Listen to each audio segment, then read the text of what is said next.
Welcome to Sleepy School, the place where you can let go of the day, close your eyes and drift into sleep while learning something new. Every night, you'll fall asleep a little wiser, as history, science and stories become the background of your dreams. If you'd like, share in the comments where you're listening from. I genuinely enjoy seeing where everyone is. And don't forget to subscribe for a new sleep lesson every night, so your mind can keep growing even as you rest. You wake to the sound of footsteps in the street, sandals striking stone, voices low and steady. The air is warm already, though the sun is only just rising over the hills. You stretch beneath a simple woolen blanket, the light filtering through the shutters of your small home. Outside, the city is waking. This is Athens in the 5th century before our era, the age of philosophers, poets and statesmen, a city of shining marble, of crowded streets, of great ideas and simple lives. You are one of its citizens, and today you will walk through its heart. When you step outside, the smell of baking bread drifts from a nearby stall. The streets are narrow, uneven, pressed between whitewashed walls. Neighbours greet each other, voices carrying in the morning air. A woman balances a jar of water on her head. A boy trails behind, carrying figs in a woven basket. Goats bleat from a courtyard. Chickens scatter across the road. Life here is busy, but intimate. Everyone knows everyone. You follow the stream of people toward the agora, the marketplace, the great open square at the city's centre. As you approach, the sound swells. Traders shout their wares, olive oil in clay jars, honey cakes wrapped in leaves, pots and cups shaped from red and black clay. The smell of grilled fish mingles with herbs and wine. Donkeys bray, pushing through the crowd. Merchants from far-off lands haggle in strange accents, their stalls laden with spices, bright cloth and ivory. The agora is more than a market. It is the beating heart of Athens, where every thread of life is woven together.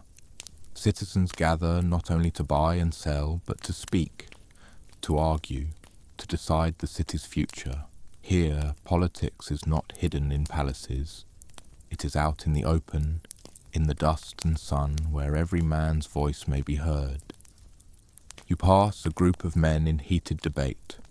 One gestures broadly, his cloak slipping from his shoulder.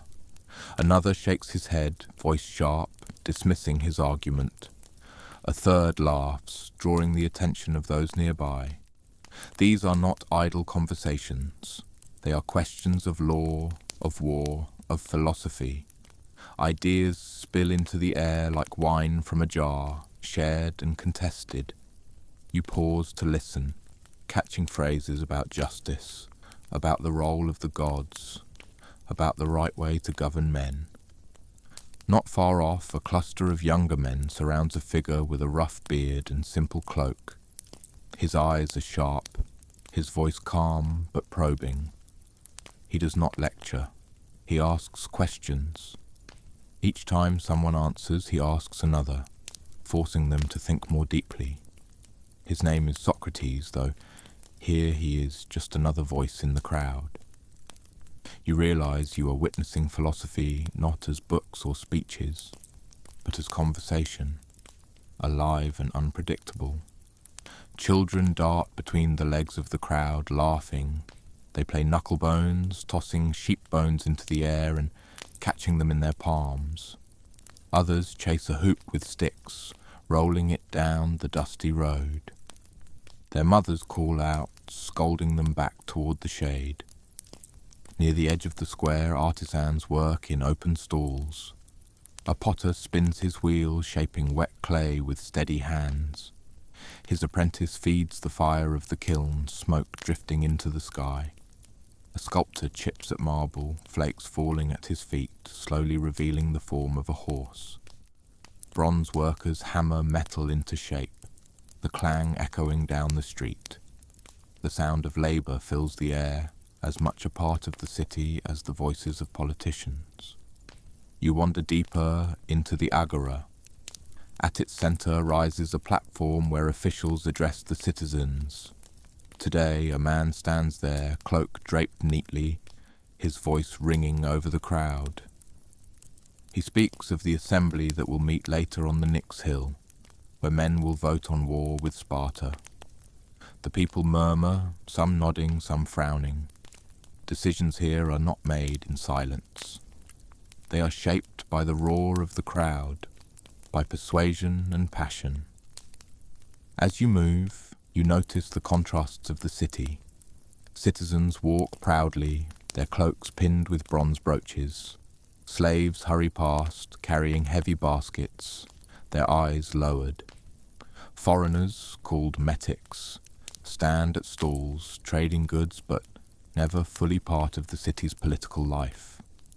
Women move quietly on the edges, their roles confined to home and family. Athens is a place of ideas and freedom, but not for all. Its democracy has boundaries sharp as the lines on its painted pottery. Still, the energy is undeniable. The city hums with life, with ambition, with pride. Above it all rises the Acropolis, the sacred hill, its temples gleaming in the morning light. The Parthenon is still new, its marble columns towering, its sculptures radiant. From any place in the city you can look up and see it, the home of Athena, protector of Athens, whose owl watches over wisdom and war alike. The sun climbs higher. The air grows hot, dust rising from the square.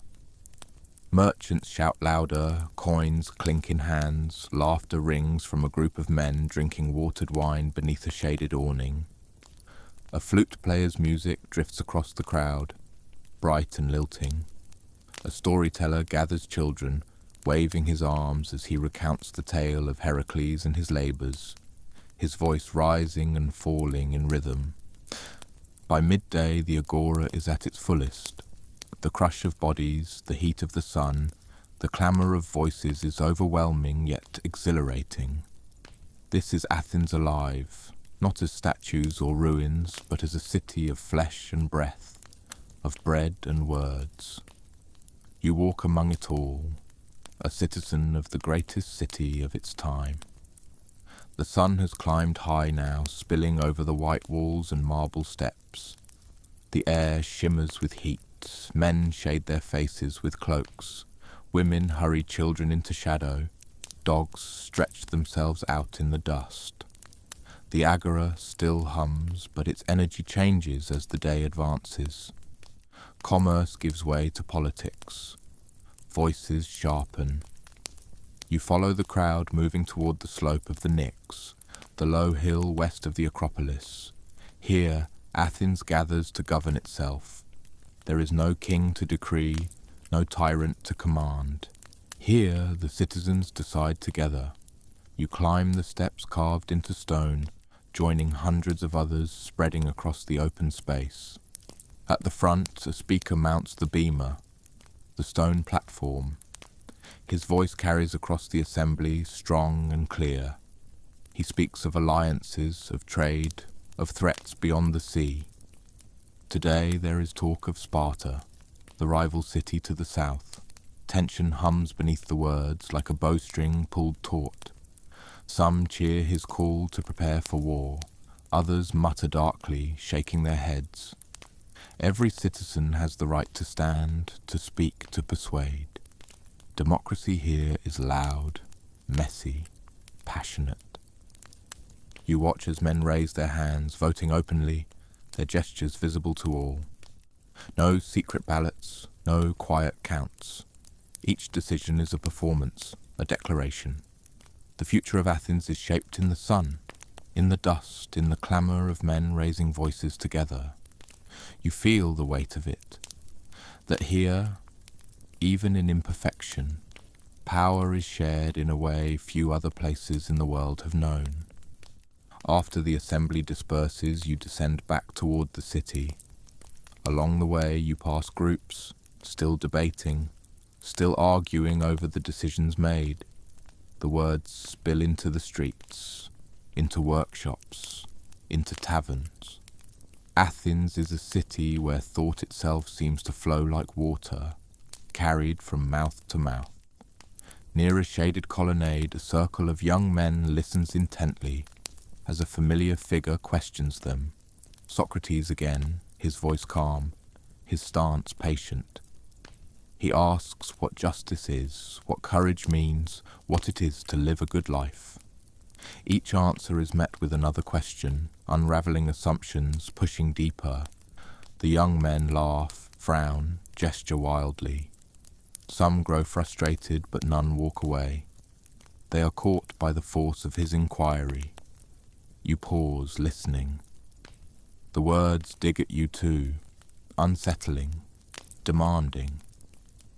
This is philosophy not as doctrine, but as a living practice, a daily discipline. Beyond the philosophers you hear music. A chorus rehearses in the theatre of Dionysus, voices rising in harmony, flutes trilling. The great stone theatre curves into the hillside, its seats facing the open stage. Even empty, it seems alive. Here Athenians gather to watch tragedies and comedies, stories of gods and men. Masks amplify the voices, painted wide with grief or laughter. Actors strut and weep, heroes fall, fools jest, and the city itself learns through their words. Theatre here is not mere entertainment. It is education, ritual, reflection. The artisan's quarter hums as you pass. Bronze is hammered into armour, the clang ringing out like a heartbeat. Potters' wheels spin, hands shaping clay into craters and amphorae, vessels for wine and oil. Painters bend over them, sketching black silhouettes of warriors and horses, of gods feasting, of ships slicing through the sea. Each pot tells a story, each brushstroke a fragment of culture preserved. In another stall, a goldsmith melts metal, pouring it into moulds for jewellery that gleams in the light. Sculptors carve marble into figures so lifelike they seem ready to breathe. You see one man carefully chiselling folds of cloth into stone, each line crisp, each curve delicate. Athens celebrates the human form, the human spirit, in every craft. Children run past again, their voices shrill with play. They toss pebbles into the air, try to balance on low walls, chase each other with shouts of laughter. Their games echo the adult world, mock debates, miniature races, pretend battles with sticks. Already they are learning the rhythms of their city. Slaves move among the crowd, often unnoticed but always present. They carry water jars, sweep floors, haul heavy loads of wood. Some are born into servitude, others captured in war. Their work sustains the ease of others, though their voices are silent in the assembly. Metics, foreigners who live here, trade and labour, their skills valued, yet their role limited. Athens is proud of its freedom, but it is freedom not shared by all. As the day lengthens, you pass a gymnasium, where young men train their bodies as carefully as their minds. They wrestle, their limbs locked in contests of strength, their muscles glistening with oil. Others run laps, their feet pounding the track, their lungs pulling in the hot air. Here athletics is not only sport but preparation for war, a duty to the polis. Strength and beauty are prized, not as vanity but as a reflection of civic pride. The hum of the city is constant, a weave of voices, footsteps, music and labour. Everywhere you feel the presence of the gods. Small shrines dot the streets, to Hermes for travellers, to Hestia for the hearth. Incense drifts from doorways, prayers muttered at crossroads. Religion here is woven into life, not distant but near, as constant as breath. By late afternoon the heat eases, shadows stretch long. People return to their homes for rest, for quiet meals of bread, olives and cheese. Wine is poured, diluted with water. Families gather in courtyards telling stories, teaching children, singing old songs. The clamour of the city softens, though it never fully sleeps. You sit beneath a column, the Acropolis glowing above, the voices of Athens still echoing in your ears. Democracy shouted on the Knicks, questions whispered by Socrates, songs rising from the theatre, hammers ringing in the artisan stalls. It is a city alive in every sense, fierce in politics, restless in art, relentless in thought. And as dusk begins to fall, you wonder, what would it be like to live each day in this chorus of voices, this marketplace of ideas, this cradle of democracy? Would you find your place among them, or be swept away in the tide of words and wills? The sun begins its slow descent, sinking toward the western hills. The heat softens and the air cools with a gentle breeze from the sea. Shadows stretch across the city and the white marble of Athens glows golden in the fading light. The bustle of the day eases into something calmer, though the streets are still alive with movement. You rise and join the stream of people climbing toward the Acropolis. The sacred hill rises steep and proud, visible from every corner of the city. Its steps are worn smooth by countless feet, its walls weathered yet strong. Torches flicker at the gates, their smoke curling into the twilight. As you ascend, you feel the hum of reverence, the weight of centuries pressing through stone. At the top, the city spreads beneath you, a patchwork of red-tiled roofs, narrow streets, olive groves at the edges, and beyond them, the silver sheen of the Aegean. Ships drift in the harbour, their sails glowing in the last rays of sun. The cries of gulls fade into the distance. From here, Athens looks both vast and intimate, alive and eternal. Before you stands the Parthenon, the great temple of Athena. Its marble columns rise tall and perfect, their lines precise, yet full of grace. The pediments above are carved with scenes of gods and heroes, their bodies frozen in motion, their faces serene. Inside, though you cannot yet enter, stands the great statue of Athena herself, towering, gleaming with gold and ivory, her spear raised, her owl perched beside her. She watches over the city, guardian of wisdom and war, patron of its people. Around you others gather, citizens, foreigners, slaves, all drawn to this place of power. Priests light torches, their flames dancing in the wind. Incense rises, sweet and sharp, carrying prayers skyward. Offerings are placed at shrines, bowls of oil, garlands of flowers, loaves of bread. The smell of smoke mingles with the evening air. The murmur of voices swells into chant. A procession begins. Musicians lift flutes and lyres, their notes carrying through the columns. Women walk with jars balanced on their heads. Men carry small statues. Children scatter petals at their feet. It is not a spectacle for kings, but a devotion shared by all. The gods are not distant here. They are woven into daily life, invoked at each step, thanked at each meal, called upon in every decision. As the sky deepens from gold to purple, the first stars prick the horizon. The torches glow brighter, casting long shadows across the marble. The Acropolis becomes a place of fire and stone, sacred and eternal. You feel yourself both small and infinite, a single breath in the long history of this city, yet part of its rhythm. From the hill, you look down again. In the agora below, some still linger. Men talking in circles, unwilling to let the day's debates end. In the theatre, musicians continue to rehearse, their voices rising faintly through the night. In the workshops, hammers ring, a last effort before darkness claims the day.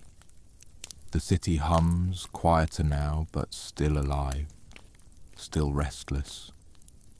You think of the contradictions you have seen, the freedom of citizens, the silence of slaves, the brilliance of philosophers, the noise of markets, the glory of temples, the dust of streets.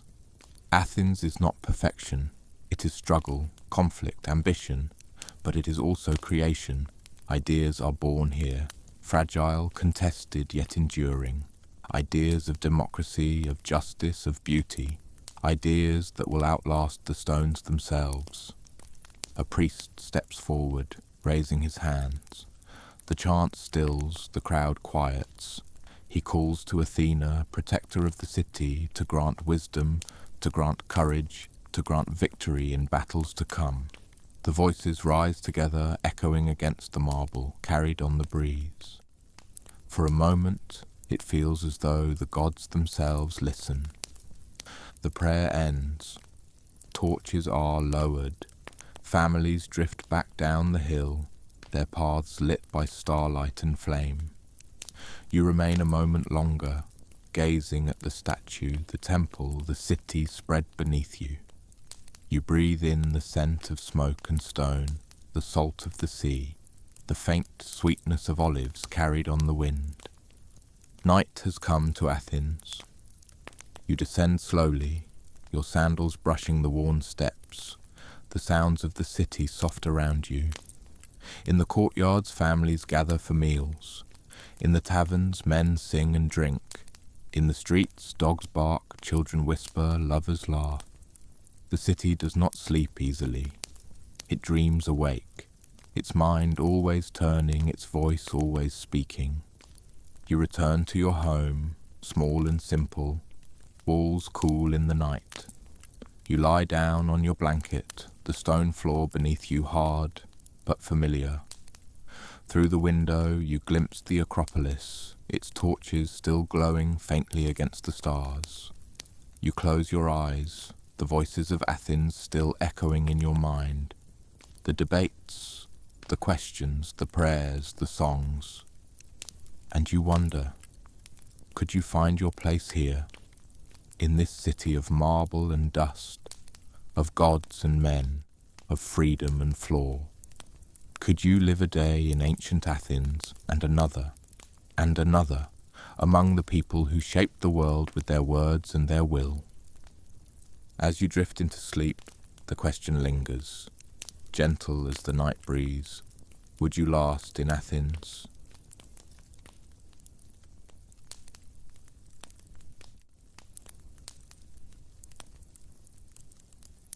And that brings us to the end of tonight's story.